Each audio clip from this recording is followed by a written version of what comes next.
This might be ironic because we're for uplifting social enterprises, but the ideal situation is that we don't even have to talk about it as social enterprises. Businesses would have to be socially oriented. And I think that level of awareness can be attained not just through our intervention. That has to be an entire paradigm shift. When we talk about that, social enterprise development now becomes a whole of society approach towards contributing to the envisioned development outcomes.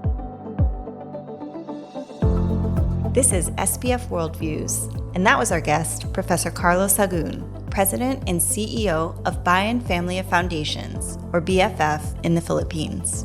In this conversation, we take a deep dive into what exactly it means to add the word social to enterprise, entrepreneur, and entrepreneurship.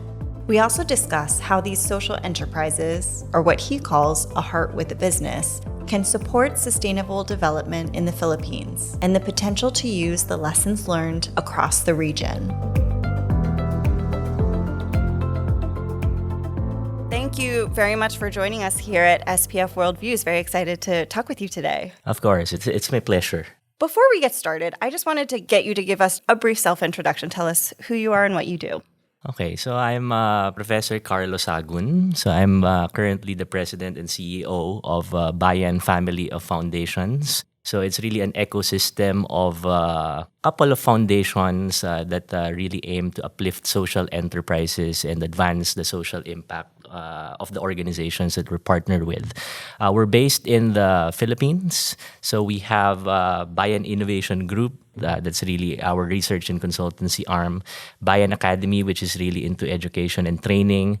Bayan Edge, which is into impact investing. Bayan Search, which is into community hand-holding. Last but not the least would be the umbrella organization, which is Bayan Family of Foundation. So that's my main hat during most days, but I'm also the academic director of the only graduate program in social entrepreneurship in the Philippines. So that's something that is based in Ateneo de Manila University's Graduate School of Business. It's the Master in Entrepreneurship for Social Enterprise Developments. And I'd like to mention that I'm a founding board trustee of the Society for the Advancement of Professional Social Entrepreneurship as well. You've brought up our keyword for our discussion today. So I wanted to start with a bit of a fundamental question. How would you define a social enterprise? Well, for us to get into the definition of social enterprise, I think it would be good for us to get into a couple of things. And I think this is where it gets murky for a lot of stakeholders. There's this social entrepreneurship, social enterprise, and the social entrepreneur. Most of the time, these subject matters are loosely interchanged by different stakeholders. And I think it's important to know the differences, right? But before we get into those differences, I think it's important to note as well that the word social is just a modifier of entrepreneurship, enterprise, and entrepreneur, right? So whatever social entrepreneurship is, it's supposed to be directly linked to entrepreneurship. Whatever social enterprise is, it's supposed to be that enterprise anchor as well, and so on and so forth. When we talk about entrepreneurship, it's really a process of adding value to a particular market. Most people, they equate entrepreneurship to business. In our school of thought, we'd like to say that it's not the case. The business per se is investing a particular currency, whatever it is, and through the operations of that business, turning that initial investment into more money, right? Into more currency. Entrepreneurship, it's really adding value to any particular situation of dissatisfaction in whatever aspect of society. So it's really adding value in that regard. So when we talk about social entrepreneurship, so now we're adding value to any social dissatisfaction. And so when we talk about social dissatisfaction, that gets into the entire universe of social issues, whether it be about lack of education, lack of livelihood, addressing climate change, addressing conflict and war, and so on and so forth. Those are under the gamut of social issues that we can add value for through the process of social entrepreneurship. So when we talk about social entrepreneurship, it's really about starting from point A where there is a general social dissatisfaction, whatever social issue that may be. And the objective of that process is really to translate that situation of dissatisfaction into a better state, a situation of satisfaction. So, for example, lack of livelihood. If the baseline or the starting situation, the dissatisfied state, is that the livelihood situation of a particular community is just, for example, I'm going to talk in Philippine terms, 5,700 pesos per month. So that's just $100 per month, right? And let's say the poverty incidence, right, or the poverty situation in that particular locality, a particular household would have to earn around 8,000 pesos for them to be considered out of poverty. So if that's the objective, that's the situation of satisfaction, then the process of social entrepreneurship should endeavor to increase their livelihood by around roughly 2,300 pesos for them to at least get to that poverty rate. And of course, your objective, if you want to get them out of poverty, is get them to earn income beyond that level of the income that would otherwise categorize them under the impoverished sector. That would be the objective of livelihood endeavors. For example, making communities operate a social enterprise for handicrafts to increase their livelihood. So that was social entrepreneurship as a process, right? Getting from point A to point B as the objective. You won't get from point A to point B without infusing an innovation, which is what entrepreneurship is all about. That's where the social entrepreneur comes in.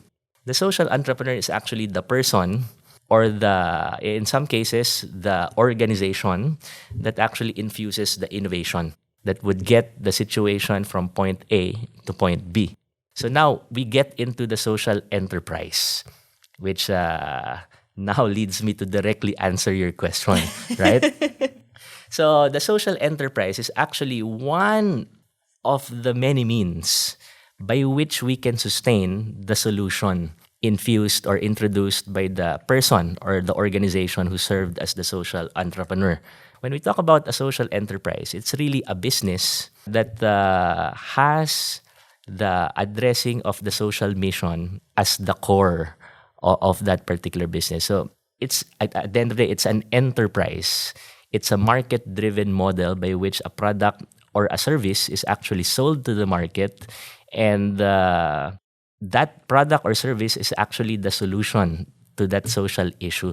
In layman's terms, probably we can categorize social enterprises as a heart with a business rather than a business with a heart, right? Because when you're a heart with a business, you put the social mission forward, you put addressing the social issue forward over profit making, over the business. From a technical standpoint, there are three elements to it. One is that it should be a business because it's an enterprise. Number two, given the modifier, the word social, the enterprise is supposed to be going for a social mission.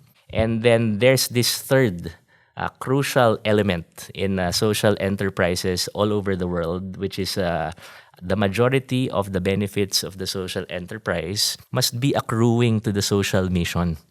Right? That's why you have more advanced jurisdictions such as South Korea, the UK, and so on and so forth that would have social enterprise laws that would earmark X% of their profits for their social mission. I was hoping to hear about the National Social Enterprise Roadmap, which I think it forms a fundamental part of the collaborative efforts that have gone on between Sasakawa Peace Foundation and the BFF group. So the Bayan Innovation Group, which to my understanding acts as the research arm within this group of foundations, produced this National Social Enterprise Roadmap in November 2021. Can you describe what exactly is laid out in this roadmap and what was the context behind its creation? First of all, I'd like to give credit where credit is due. Bayan Innovation Group was the orchestrator of the research and the strategic planning that was done that ultimately resulted into that roadmap. But it was ultimately the collective effort, the entire sector of social enterprises in the Philippines, right? I think we would not have arrived at that roadmap if all the inputs of these sector leaders weren't provided. So the main question that we had in mind was that why isn't anyone orchestrating a nationwide effort to develop social enterprises? And when we had that question, we undertook that research, right, in aid of strategic planning. It's not a lack of resources. It's not a lack of stakeholders who want to get into social enterprise development, but it's really a mixed understanding on what social enterprises ought to be. And I think that's the main vision of this plan, of this nationwide plan, to make people arrive at a common understanding of what social enterprises are. Because if we do have that common understanding, then now all this affluence of resources, all these efforts can be channeled towards one unified outcome, right? And I think there are three levels to how this unified outcome is actually divided. The first one is with regard to the general Filipino public. Of course, awareness of social enterprises is an end result. With regard to interveners or enablers in the sector, hopefully they buy in into this plan and they actually contribute their programs for the development of social enterprises. And last but not the least would be the social enterprises themselves. It won't be a social enterprise development plan if the social enterprises are not considered as the central part of that plan. So essentially, the outcome for social enterprises, number one, for them to increase in asset size. So that's a business indicator actually. For them to actually deliver their chosen social mission, and for us to be able to quantify their collective contribution to the sustainable development goals. So in sum, that's what the roadmap is all about. In terms of implementation, we actually put together a governance system for this entire plan because we understand that a single or two organizations simply cannot deliver the magnitude of work that has to be done. So this governance system is actually composed of a couple of sectors or subsectors in relation to the wider social enterprise sector. We have the academe sector, we have the NGO sector, we have the cooperative sector, we have the MSMEs or the micro, small, medium enterprise sector, which actually includes people's associations as well, and corporations, which is actually to our minds, would have vast resources that can be utilized in aid of social enterprise development. So it's really about including or actually considering social enterprises in their value chains, in their supply chains. And one might ask, where are the public agencies? Where's the government? When we did the strategic planning for various reasons, we said that as a strategic direction, we're going to make this a sector-led initiative. So in that regard, technically speaking, the government is not part of the governance system. It's really led by actual social entrepreneurs or by enablers of social enterprises in the country. But government agencies are actually considered as collaborators in as far as they're ready to do so. In the Philippine context, if you want to deal with government from the top down, from the central office all the way to the regional and provincial offices, it might take you 10 years just to be able to orchestrate them in that manner. But to the extent that we can identify champions in government in this particular area, in that particular sector.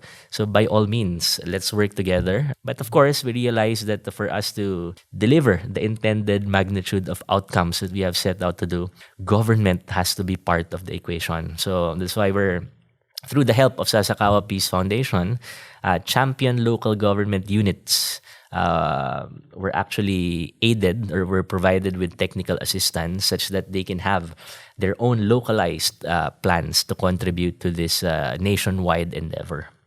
Talking about the collaboration that's happened with the Social Innovation Program at the Sasakawa Peace Foundation, one of the major efforts has been taking this roadmap and bringing it to 3 different pilot areas in the Philippines. And as you say, working with local government and developing this kind of approach on a local level. Can you talk a bit about exactly what that entails, what was done in collaboration with the foundation?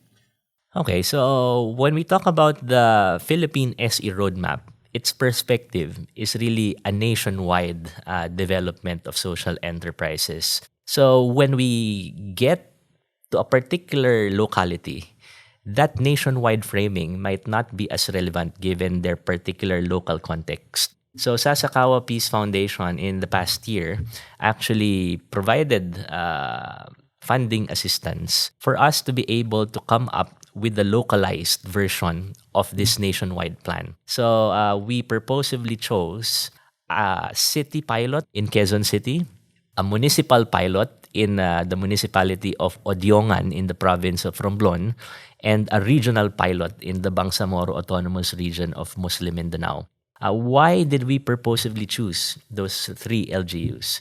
Number 1, Quezon City is aiming to be the social enterprise capital of the Philippines. It has very good political support from its mayor, Mayor Joy Belmonte. So it can serve as a model city that can be replicated among all cities in the Philippines. And there are hundreds of cities.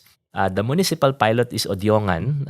So we came across, to our minds, one of the most ideal politicians in the country in Mayor Trina Fermalo Fabic.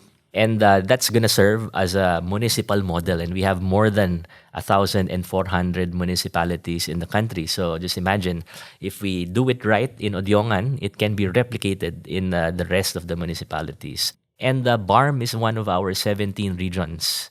So we did the localized regional plan for BARM.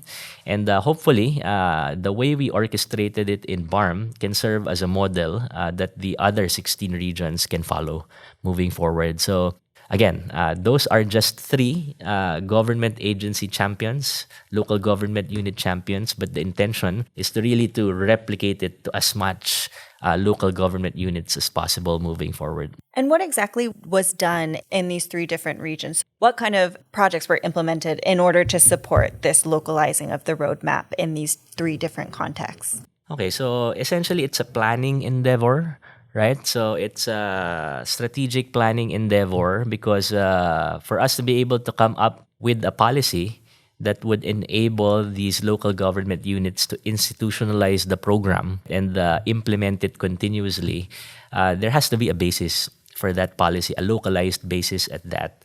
And we had to do a localized research. So we had to really assess all the variables that would actually be relevant for social enterprise development in that particular locality. And at the same time, we had to diagnose the organization of those particular local government units. How have they performed historically in developing social enterprises? What kind of people competencies do they actually have? What kind of processes do they actually have in place? What's their potential in terms of leadership, in terms of networks and alliances, and so on and so forth? The research inputs actually provided us with peculiar strategies with all 3 LGUs. So, for example, in BARM, it was really about using social enterprises to reintegrate the former combatants, because BARM is actually a conflict-affected area, a historically affected area. So we'll be focusing on developing the former rebel camps, the communities around the former rebel camps through social entrepreneurship. For Odiongan, it's really about pushing for priority industries that are specific to Odiongan. So given that's a municipality that's right at the heart of the bottommost area of Luzon, one of the 3 major islands of the Philippines, it would have peculiar priority industries, right? And with Quezon City, given that it's right at the heart of the nation's capital, it would have all the variables in place for effectively developing social enterprises. It would have all the schools, it would have industries there, and so on and so forth, that would not otherwise be present in Barm or in Odiongan. So, given that research, Quezon City is really ripe for being nurtured as the social enterprise capital of the country. I'm hoping to hear more about your broader vision. So we've talked about a lot of these different programs that have been undertaken, the specific roadmap itself. If you had to sum up your overall vision for where you would like to see this roadmap being implemented in the future, the knowledge gained from these 3 pilot areas where you would like to see that implemented in the future, how do you see all of those pieces coming together and moving forward? We are in a process of creating this ASEAN-wide roadmap of actually contributing to the Sustainable Development Goals. And just so happened that when we had shared what we have been doing in the Philippines in as far as the Philippine SE roadmap is concerned, different regional actors were, well, to my surprise, were actually amazed at how we've orchestrated such a nationwide program. So it's actually being used as a means to learn how an ASEAN-wide endeavor to contribute to the Sustainable Development Goals can be done. So to the extent that what we're doing in the Philippines can be replicated in other countries, that's something that the different regional stakeholders are now talking about. So hopefully that can also serve as an invitation for development stakeholders to get involved in the wider ASEAN development space. The ideal situation is that we're all working together towards that unified goal, right? And all of us are working together towards the sustainable development goals and so on and so forth. But for us to be able to do that, and this might be ironic because we're for uplifting social enterprises. The plan is actually for developing social enterprises. And the ideal situation is that we don't even have to talk about it as social enterprises. Businesses would have to be socially oriented. And I think that level of awareness can be attained not just through our intervention. That has to be an entire paradigm shift of how societies are actually being moved by different stakeholders. It's not just about social enterprises anymore. It's about the private sector. It's about the academic institutions actually shifting how their programs are designed so that their graduates can contribute more and more to social development. And I think when we talk about that, social enterprise development now becomes a wider social and solidarity economy endeavor, right? So it becomes a whole of society approach towards contributing to the envisioned development outcomes. That was our conversation with Professor Carlo Sagun, President and CEO of Bayan Family of Foundations. Thanks for joining us for this episode of SPF Worldviews. We'll see you next time.